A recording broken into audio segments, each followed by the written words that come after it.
पोलिसांकडून बदलापूर प्रकरणातील आरोपीचा एन्काउंटर करण्यात आला आहे। पण कोण होता अक्षय शिंदे? बदलापूर प्रकरणातील आरोपी अक्षय शिंदेनं अवघ्या 4 वर्षाच्या मुलीवर अत्याचार केले।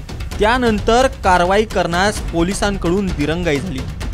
संतप्त नागरिकांकडून 10 तास रेल रोको आंदोलन करण्यात आलं। पुढे अक्षय शिंदेला पोलिसांकडून अटक झाली। त्यानंतर 17 ऑगस्ट पासून अक्षय शिंदे जेलमध्ये होता।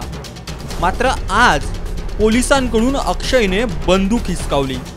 स्वरक्षणासाठी पोलिसांकडून अक्षयचा एन्काउंटर झाल्याचं बोललं जात आहे। यामुळे आता राजकीय चर्चांना देखील पुन्हा एकदा उधाण आलंय।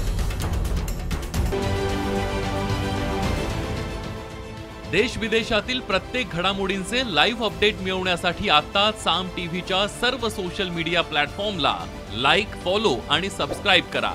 तसंच सर्व नोटिफिकेशनसाठी बेल आयकॉन प्रेस करायला विसरू नका।